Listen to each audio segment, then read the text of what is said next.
Today's video is sponsored by Summoner's War. It's one of the most popular mobile turn-based RPGs for the past 7 years with over 110 million downloads on the Google Play Store and the App Store. This game has tons of features for endless fun, such as 1,000 unique monsters to collect, a customizable Sky Island, weekly in-game events, different dungeons, and right now they're offering 100 7th anniversary exclusive scrolls for free. There's also the hashtag Wishdance event going on right now, so check out their official Instagram post to learn more. So support me and use my link in the description, and let's get into the video. So I figured I needed to make up for not having a video out on Tuesday. So today we're gonna be playing some Speed Demon Artemis, or the Speed Demon Scythe, and I think it's only appropriate if we rock the street race. Let's get in some games and get to it. I don't think I really say this much. I mean, first of all, I'm not playing Artemis a ton, but dude, the skins on Artemis, so clean. They're so good. I don't think there's really a single bad one. Like, maybe my least favorite is the hockey, but I've always, like, I've kind of said, like, oh yeah, like, I don't know who's good. You know, Bovar has some pretty good skins. Val has some pretty good skins, but Artemis, I think every single skin either looks amazing in every color, right? Or it's just like, the design feels unique and it feels good. That's the thing. Artemis has a good amount of skins. A lot of legends have a surprising amount of skins, but the most impressive thing is the fact that with Artemis, I think she does a really good job at, like, they do a good job at oh, that's nice, keeping her original, I think. Or not original, like each skin original, right? It doesn't feel like it's taken from the same place. So you look at Hattori, it's kind of hard because Hattori, the concept is so basic in my opinion. Right? It's like this, I guess, the demon bride, like ninja, but it's like a ninja, right? That's kind of what Hattori is. Oh, get him here. No spot dodge. I thought I was gonna spot dodge again, but yeah, like that's kind of thing. Same with Koji, right? They're all very, very similar aside from like Demon Ogre, but if you're using that skin, I mean, you're, you know, at that point you're just trying to use it to be different. I will say that much. Let's see. Dude, this character. 9 speed. I never played 9 speed when I was playing Artemis. And I gotta say, it was a mistake that I didn't play. I shouldn't have opted for the defense. I don't think it was worth it. Because, you know, you're still gonna be killing way too early, right? And you're also gonna be doing, like, just some, I don't know, man. Like, 9 speed, I think speed's the most important stat in the game. Some may, well, no, speed 100% is, because you look at Queen Nai, right? Like, you could argue defense, I think. But then, yeah, you see Queen Nai, and it's like, oh, well, she has all the defense in the world, but no speed, so it doesn't even matter. Also with this, I take away a dex, and I add that speed. Dude, dex on Scythe is hilarious. That possibly the biggest, like, as far as dex on certain weapons go, I think Scythe, or maybe Gauntlets, one of the two. Or Orb. I mean, all like the string weapons aside from guitars, you do not feel anything. On Gauntlets, you do lose something. I mean, on Scythe, I guess really high dex, you do gain something. But yeah, it's pretty hilarious. Also, something I really like about Artemis, if you guys didn't know, catch him right here with it. You can do that. Didn't kill him. I mean, he is playing 8 defense, I'm pretty sure. But they actually buffed the SIGs on Artemis. I don't know why they would do that. I don't think they realize how incredible the character already is, simply because they don't see anyone playing her. Artemis, I think right now is kind of in a good spot, but I also think it's kind of a weird spot, because the thing with Artemis is that Lance just, I don't know where it exactly lies in current meta, I suppose, but it's just such a weird weapon, man. And I feel like if they buff it without like doing any reworks, right? Like, say they just buff, like they give it a crazy kill combo or something, man, dude, this character is gonna be on the lookout for this character. I don't know if I'd play her again, but definitely one that is like really, really, really insane. So this guy is really trying to bow it up, huh? All right, well, I mean, I'll play some Lance. Oh my, that SIG, I love that SIG so much. Side SIG is its own, like, nuclear weapon, nuclear deterrent. That thing is just all I shouldn't even say just that SIG. All of Artemis SIGs are just so incredibly overtuned on Lance, I think. Maybe aside from like Side D SIG, but bro, they buffed the Side SIG sus patch, and that just didn't make sense to me. I don't know why exactly they would do that. All right, he didn't even decide to move. But I guess even with the Lance not having a kill combo, going back to what I was saying, you know, if Lance got buffed, it doesn't really matter. I mean, you look at the character, right? You got incredible sig, so I think Artemis though would shoot through the like S tier character for sure. But we'll see. I'm curious to see what they end up doing with this character. I still can't believe they buffed her. I guess I'm trying to think why. I forget if it was damage that they did, but it wasn't something like major, but it was still like a question of like, okay, I don't know if this technically should be done. Oh, he tried it. If you're gonna commit like that, I've learned with Bo, I think Bo does really good when you're like above people. But with Bo, when you're like directly, like when you're like super horizontal with the person, right? Even though you do have some good options like Sair, it can be pretty good. If they just dodge the Sair, it can be pretty bad. I've kind of learned that the hard way. Like when I've been practicing for Springs, which is tomorrow, and with Kaya, like I've realized that if I'm gonna edgeguard with Bo, first I don't consider myself to be like some great bow player. I don't think I'm that. I think I'm all right. I know what to do most of the time, but I still have moments where I'm like just absolutely super cold on it, right? Like, and I'm iced out in a very bad way, right? Like, you know, 2K, when you start missing a lot, how you get like you get those like blue lines around you. Yeah, that's basically me sometimes with Bo. But other times, you know, I got the chili rings, dude. I'm absolutely cooking. And I've just learned that I don't think I'm good enough, nor do I think it is necessarily worth it a lot of the times to be playing the offstage way that I do. I feel like I just kind of put myself at really bad risk, and even if I were to get the hit, it's not worth it in the end, right? Like the hits I would be getting would be like, it'd be like one move, and I don't even think it would be a move like, now if it's the difference between killing someone and not, then yeah, that makes sense to go for it. But a lot of the times it's kind of like these situations where it's just like, oh, if they just like, you know, keep waking up or keep attacking me, I don't know.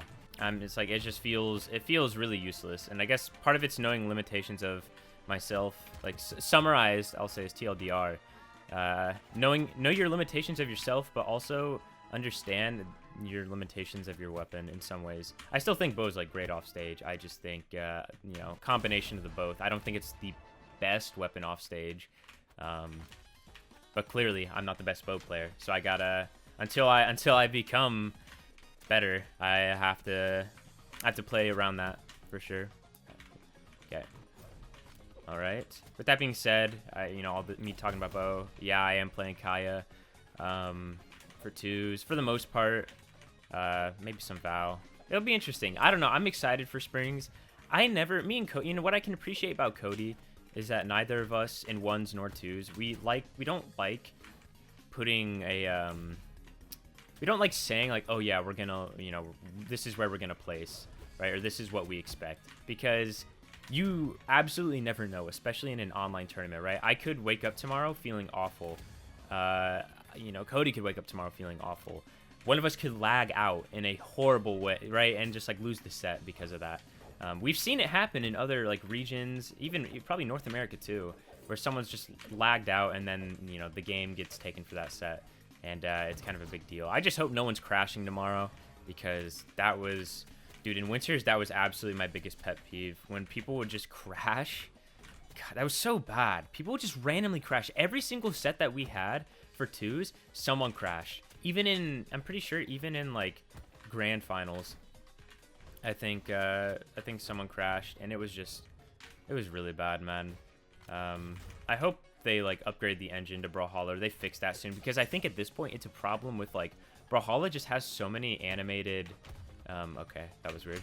Brawlhalla has so many like animated effects and stuff that I think it's just quite literally an overload on your system or on the game itself, and it forces it to crash. Like when we play Costlix Wrench, before it went to game 5, and there was no chance to build any momentum, I'll say, for either of the teams, because one of them, like Wrench was crashing like every game, and then Costlix, like, he said something, I remember, he was like, oh yeah, Wrench has like an old PC or something. You know what happened? Costlix then crashed. Wrench didn't crash, Costlix crashed.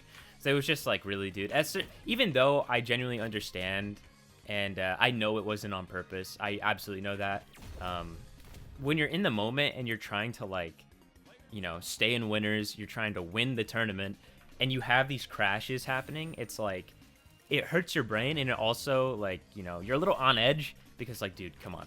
Dude, I'm fighting a straight up lima bean. This color, this new color, I don't know how I feel about it. It's, you know, it's pretty cool, but at the same time, it's like, it's, like, it looks very good on certain skins. Like, right, I think this, on, like, my skin, I'm probably gonna use this for the thumbnail. I think it looks pretty good. But, like, Jake is literally just a solid color no matter what. What am I thinking of? There's no skin in mind I can think of, but most of the time it looks very, like, painfully mediocre. I will say that for sure. All right, what is this guy gonna do? I kind of let him live. All right, buddy. Don't know what you're trying to accomplish there. I think he's gonna dodge. Yep. Okay, nice. All right, a little recycling. I remember when this map was legal. Such weird times to think, like, Twilight Grove, this map, Thunder Guard, Grumpy Temple was legal. Grumpy Temple being legal? Crime. I remember a tiebreaker for BCX 2017, because they did that, given the format. There was tiebreakers needing to be played.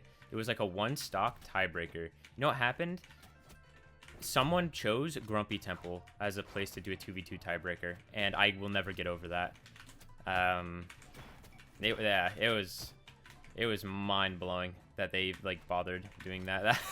That is a very it's very bold, to say the least, to play on Grumpy Temple. Like, dude, that map's just so, I'm sure it's a fun free-for-all map. I mean, I've used it in some of my videos, right? I appreciate map diversity, like, not all maps just being the same thing. Although I will say I do like my small Brawlhaven, and I do like my like Shipwreck Falls in particular. But yeah, oh, come on, I want a combo. Come on, let me grab you. Let's see. We can kill him if we catch his dodge. With Artemis, if you're going to play this character, even like Mordex, a lot of Scythe characters now have that sidelight unsig.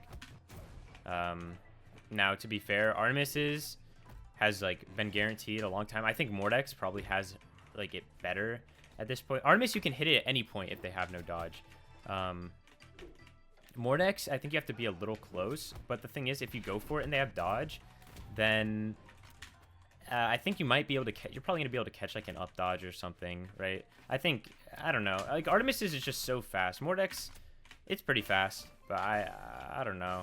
It's weird. It's interesting seeing like a lot of Scythe characters. I feel like a lot of Scythe players don't utilize it a lot, unless the only time I've really even seen sidelight ensig stuff done is when it's on Artemis, and I do not blame this guy. I would have done the exact same thing. And this is an interesting way to kind of wind down Jaehyun. I don't really see this guy much anymore, which, I don't know. I think it's kind of a shame. I think, like, imagine being the guy who designed Greatsword, right? And then now, I mean, at least in lower ranks, it's like no one's playing the weapon. To be fair, though, he did make a weapon. Or they did make a weapon that was, like, I mean, it won multiple BCXs, so I think they, I don't know if they, the thing is, did they do their job right? Do you think they did their job right? I'm no balance guy, I'm no, like, weapon developer, but I think the guy did a pretty good job in making Greatsword. It's just, like, it's so different from any other Brawlhalla weapon, but I think the question that needs to be asked, like, is it too different? Like, does this really even fit Brawlhalla's design at all, right? Like, active input was a pretty big thing when it first came out with Scythe, but now you have Greatsword, and there's so much you can do on Greatsword. Personally, I think it's fine, but it's just such a massive like power creep that I think it's like extremely hard to balance this weapon.